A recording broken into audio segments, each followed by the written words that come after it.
Thank you to our friends at the Corinthia Hotel St Petersburg for helping us make this episode. We couldn't have done it without their help and support. To book your stay at the incomparable Corinthia St Petersburg, easily one of the most luxurious hotels that I've ever stayed in, click on the link in the show notes below or visit corinthia.com for more information.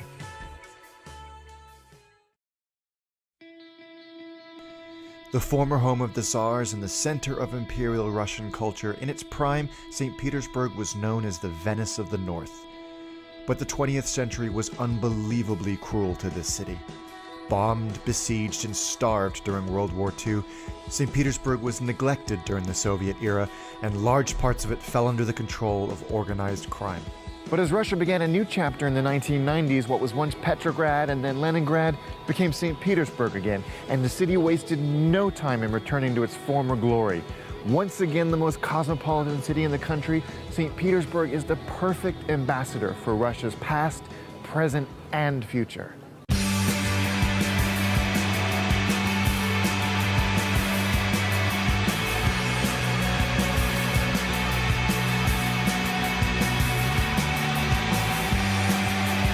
St. Petersburg is served by Pulkovo Airport, which is located about 20 kilometers south. Served by a variety of regional and international airports, there are currently no American airlines that serve the airport. So if you're coming from the US, you would have been transiting. It's a reasonably modern airport. In fact, some of the terminals are almost brand new. There's 2 layers of security. When you come into the airport, you have to go through an initial screening, and then you have to go through a secondary screening after outbound immigration. So leave enough time. Once you've cleared immigration, and I sincerely hope you had your visa in order, grabbed your bags and you're ready to go, you have some choices to make. There is no direct train or metro service to or from the airport, but there are a number of buses, and that number is 39. That's your magic number because it's a number for the city bus, the night bus, and the minibus service from this airport into St. Petersburg. The 35-minute journey will cost around 45 rubles. Alternatively, Uber is available from the airport and will cost between 500 and 900 rubles, depending on which part of the city you're heading to. Taxis can be booked from the service booth in the arrival hall, and fares are fixed depending on the area of the city you're traveling to, but you'll pay between 1,000 and 1,500 rubles, including a booking fee. We all have our favorite forms of transport, every traveler does. Mine is the simple elegance of a mid-century metropolitan tram, while Greg likes to float around cities on a chrome Segway. However, I'd like to submit for your consideration your new favorite form of transport, the St. Petersburg Metro. Rare amongst all the cities I have ever visited is a public transport system, a destination in and of itself. The second largest metro system in Russia, the St. Petersburg Metro, is quite literally a work of art. But this isn't just a looker. The system is efficient, cheap, and functional, and a great way to get around the city. Any trip on the metro, regardless of the distance you're traveling, costs 45 rubles. You'll get one of these nifty little brass tokens that you can slot into the turnstile, and you're on your way. Alternatively, you can, and I recommend this, get a 10-trip pass for 355 rubles. You can grab one at the ticket machines in the station or for one of the ticket kiosks. One final nugget about the metro system. Due to the city's unique geology, it's actually the deepest metro system in the world. On average, the stations are 85 meters below the surface. And once you set aside the factor, it makes for some long walks from turnstile to train, so plan for that. They're not kidding about the deepness. A quick word on taxis, if I may. In Russia, every single car is a potential taxi. Flagging down a private vehicle, paying for a ride somewhere is perfectly normal in Russia. But I don't recommend it for a couple of reasons. Firstly, language. While more people speak English than in any other city in Russia, it's still not universally adopted. So you may be able to get a taxi, but telling the person where you want to go, that's a different story. The second thing, of course, is safety. It's never a good idea to get into a random person's car in any city in the world. So if you want to take a taxi, take an official taxi. But a couple of tips for that as well. Negotiate your fare before you begin your journey. And although it may go against everything we've ever told you in every other city that we've covered, if a driver insists on using the meter, find another driver. Always negotiate your fare before you start your journey. Perhaps a safer and frankly easier alternative is Uber, which has extensive service throughout the city.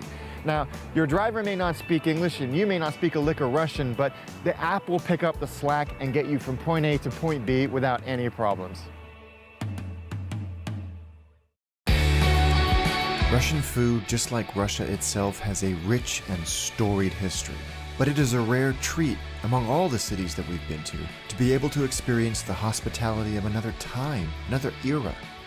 I feel like we've gone back in time a little bit. What is this place? Nice to hear it, because that's the emotion that we're supposed to have from our guests. Because, yeah, really, it's a place of Soviet times. There is no politics here, it's just things and artifacts that should remind you about the Soviet times and all the good things and good feelings that you have at that times. And the food and the atmosphere, the interior, everything is just like you get back in time. The restaurant serves up healthy portions of Russian nostalgia. Classic soup dishes like borscht and the incomparable solanka were followed by dishes that were, frankly, entirely new experiences for me. This one is herring, is under fur coat. Quite strange name, yeah. Herring under fur coat. Under fur coat, yeah. On the bottom there is a herring, and then layers by layers you have vegetables and mayonnaise and egg on the top. Dish after dish, discovery after discovery, we transition from savory to sweet with the help of some traditional tea served in a beautiful Russian samovar. That was amazing, but now I need a very, very, very long nap. But, dear viewer, we are just beginning our St. Petersburg food adventure. So I decided to ask our friend Anna Chernova from the outstanding Corinthia Hotel team for some guidance. We don't always have the opportunity to talk to a local when we do these episodes. So whenever we do, I grab the opportunity, which is why I'm very excited that we have Anna, who was born and raised in St. Petersburg and has basically making sure that Greg and I don't get into trouble while we've been here, and has pointed us in every single direction that we need to go. It's been wonderful. But I always have one question for you. What is that one food that you must eat in St. Petersburg? One food. It's so difficult, actually, because the Russian cuisine has very long history and it was changing through the whole history, and it's difficult to pick up one, but I probably would highly recommend smelt fish. It's very small fish. We will try it later. All right. It's very small fish, and it swims only in the river Neva, which is in the St. Petersburg. So it's a very, very unique fish. It has a bit strange smell. It smells like a cucumber when it's fresh, and it's absolutely amazing when it's fried. Everything is amazing when it's fried. Yes, it is. If you're coming to St. Petersburg, you have to try smelt fish. And if you're going to try smelt fish, you have to try it here. Ginza Project, on the banks of the Bolsha Nevka River. Oh. So good. It's like giant whitebait. You've eaten 100 tiny fish and you're still hungry? Fear not. Like the rest of the world, street food is all over St. Petersburg. And what better way to experience a city's street food culture than with that global street food staple, shawarma. There is something wonderful about the universality of shawarma. It has gone to every corner of the earth. The core ingredients remain the same, pretty much, which is meat, some kind of sauce, maybe a vegetable, in a wrap. No matter where you go in the world, the ingredients do stay the same, but there is a different take on it, and it's adopted into local street food culture. This is a Russian shawarma burrito, as far as I'm concerned, right? No, it is. I'm going to eat it now. It's good. But there remains a Russian staple that we have yet to experience. A classic so intertwined with Russia's identity that it's impossible to imagine one without the other. Vodka. The Russian Vodka Museum tells the story of this quintessentially Russian libation. From its humble beginnings as the spoils of a botched religious mission to its curious and ancient and sometimes a little sadistic rituals. And once you have learned about vodka, it's time to drink vodka. Although, as we discovered, it's a little more complicated than that. 3 different types of vodka. And I'm to inhale Out. Inhale out. Out. Boosh, Yes. I believe the pronunciation is. And then eat something. Yes. And you like. You said don't go slowly, otherwise it hurts. Okay. Oh, it's very smooth. Being the pragmatic people they are, Russians encourage a little lining of the stomach while you enjoy their national drink. Things like lard with mustard or herring served on rye bread usually do the trick. That's good. I love mustard. Perfecting a smooth vodka requires unlikely but effective ingredients. Smooth water from the North Mountains and deer antlers to purify them. This is the most vodka I have drunk in my entire life, perhaps. The museum is housed in the Stroganoff buildings. Yes, that Stroganoff. I'm eating beef stroganoff where it was invented. We're actually in the Stroganoff complex. And here it is. Onions, sour cream. Could there be a more beautiful combination? Our waiter Leonid suggested that perhaps there was. When they were forbidden for drinking vodka, they would order this dish. There was no bottles, no shot glasses, no sign of drinking the vodka, but of course the vodka was there and it was mixed in, and it would have the desired effect, if you will. And they would order it again and again and again.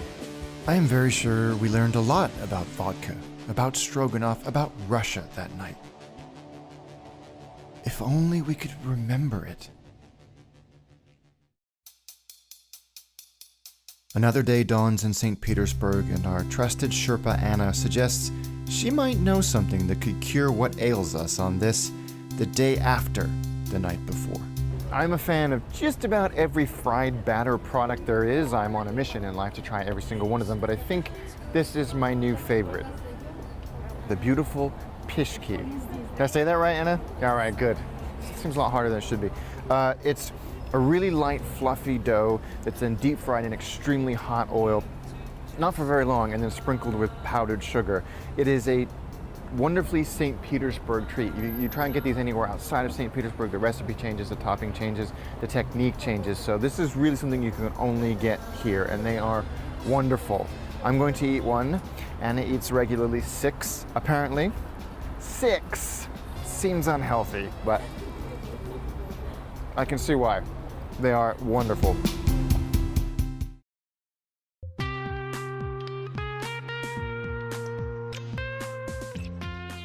Before we get into the specifics on money, a quick general note on currency and exchange rates.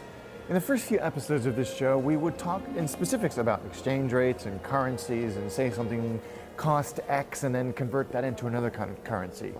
We stopped doing that.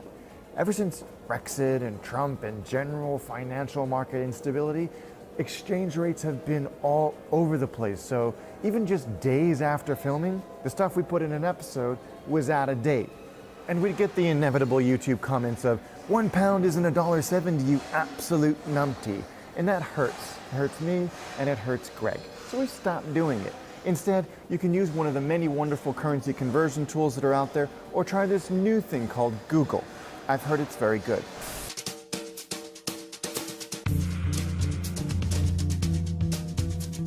For the longest time, Russia has used the ruble, or various incarnations thereof, as its currency. The current version is from 1998 onwards. Any coin or note before that is no longer legal tender. Now, a ruble is made up of 100 kopecks, but because of the value of the ruble as it is today, it is extremely rare to see prices reference kopecks. Everything is rounded up to the nearest ruble. And even 1 and 5 and now even 10 ruble coins are of such little value that you rarely see them. Everything is moving to notes now. 5 and 10 ruble notes are slowly going out of production as well. And while you can have a huge stack of notes in your pocket, it's not actually that much money. But St. Petersburg, like a lot of Russia, is a pretty cheap city. Yes, luxury goods and high-end food like caviar will cost a lot of money no matter where you are, but you can eat and drink and get around in this city incredibly cheaply, and it's all of excellent quality if you're looking in the right places.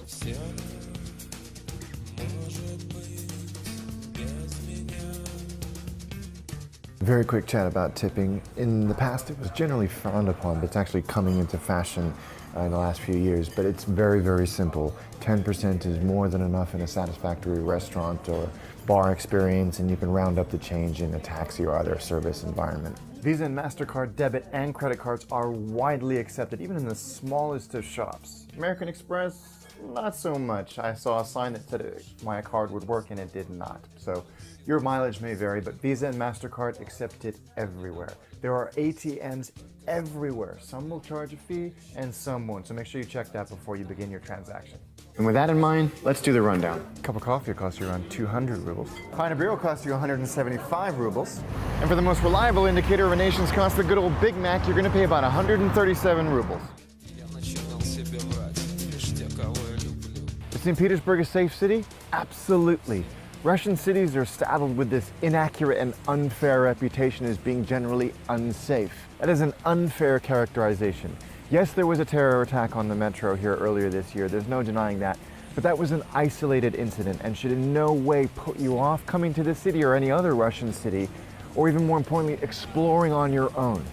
At no point during our stay here have we felt unsafe wandering and exploring the city during the day or during the night. This is a safe city. This was my first experience of Russia, and I will admit I arrived with more than a few preconceptions. But after spending time here, I can say that every illusion I had of what this place might be like was shattered, and I have come away with limitless appreciation for this city and for this country. Yes, St. Petersburg has history and culture in abundance. Of this it is and should be proud. But behind the ornate facades, there's real depth, real people, real Russia. I have no doubt, be back.